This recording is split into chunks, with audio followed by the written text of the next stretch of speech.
viewers, and today I've got a very special car to review. Yep, that's right, we've got a Mini Cooper, voted the second most influential car of the 20th century, right behind the Model T Ford. As many of you are probably aware, the car's entered production in 1959, designed by Sir Alex Izagonis, and this is one of the very last ones. The car's actually ended production in 2000. A real long time for any car to be produced. Obviously, this being one of the later cars, we've got the sport pack arches, we've got the larger wheels as well, up to 13-inch by this time. Now, the original car had to fit certain parameters. It was had to be not much more than 10 feet in length.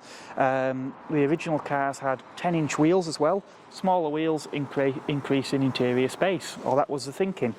But that wasn't all. The engines in the cars, originally the Minis were available with engines from 850cc or thereabouts, up to 1275. And quite a few in between besides. Now, the genius that came with the A-series engines is that they also mounted a gearbox in sump, and the Mini isn't the only car that had its gearbox mounted in the sump. Can you guess which one? Yep, that's right. The Lamborghini Miura had a transverse V12 with a gearbox in sump.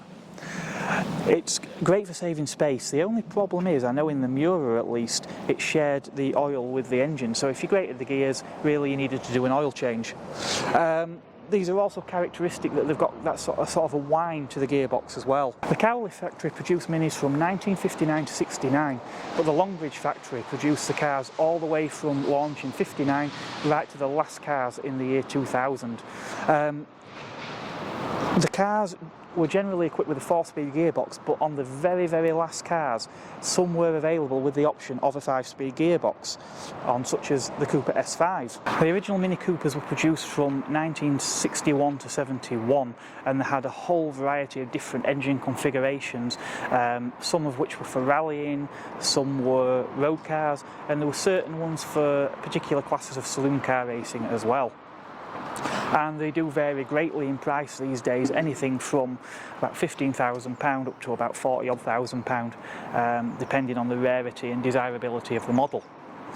The Mini Cooper was discontinued for a while, but it made a comeback in 1990-91, and the Cooper name then stayed on the car right up to the end of production, being probably one of the most popular models, certainly the most iconic in the range. Now, Sir Alex never intended the Mini to be used for motorsport, and initially I don't think he was overly thrilled about the idea when John Cooper proposed his sporty version. But in 1964, the Mini won the Monte Carlo Rally at the hands of Paddy Hopkirk. And from that moment onward, the Mini Cooper's reputation in motorsport was cemented forever. So one I've been really looking forward to out in a Mini Cooper, a very late Mini Cooper, and well, the last time I drove a Mini was a short test drive of a Mini Racing Green about 20 years ago, which I very nearly bought, but it wasn't to be. The first thing I'm incredibly aware of, as you can probably tell by my voice, is how incredibly bumpy this car is to drive. Now, it is a later car, so it'll be on the 13-inch wheels with a lower profile tyre, so that will be a big part of the reason behind that. Now, the trade-off for all that being bounced about is a car that is incredibly precise, both through its steering. You've got quite a stiff body as well, being that it is a 2-door.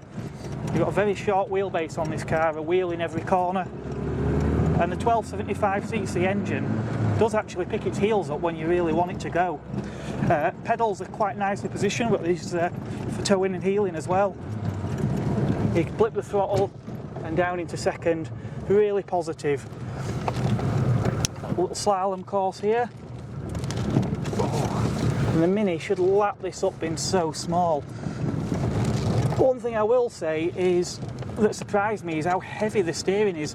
Again, this has got to be down to the wide wheels on this car. But the steering, out of all the I've reviewed 2 sports cars here today, and this is by far and away the heaviest steering of any of the cars that I've driven today. But yeah, gear lever falls nicer to hand. We've got this lovely chunky Rover steering wheel. That might not sit with everyone. I know some of the old steering wheels in the really early Minis do look really nice, but trying to keep this car up to date with legislation, obviously they had to put airbags in these very last cars. I also love these creamy white gauges that we've got in here, set into this walnut dash as well. We've got auxiliary gauges in the middle, a modern radio head unit and the heater controls below there. A tiny little glove box, but that's far more than the early cars ever had. In fact, they were never intended to even have a radio. Just door pockets big enough for Sir Alec's favourite tipple. Now I must admit that gearbox whine isn't as prominent in here as what I expected it would be. Minis with the gearbox in some were known for having a very noticeable gearbox whine. I desperately wanted a Mini for my first car, and I went and looked at a few in the late 90s, and as you may well expect, a lot of them were rock boxes. I saw the Mini 25 where it had pretty much had a swimming pool in the footwell. I then looked at a Mini Racing Green, which I fell in love with. The Racing Green was around 1990 and it looked very much like a Cooper, but it had the 998 engine, and that car was fantastic.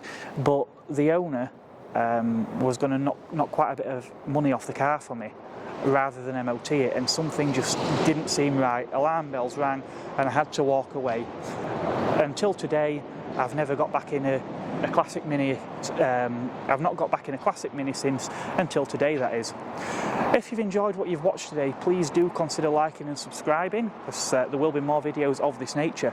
Also, do consider coming to the Great British Car Journey and Drive Dad's Classic.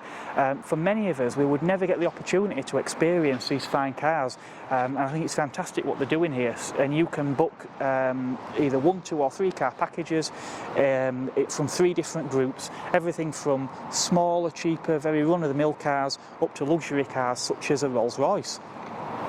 Thank you very much for watching, and until next time, it is goodbye from me.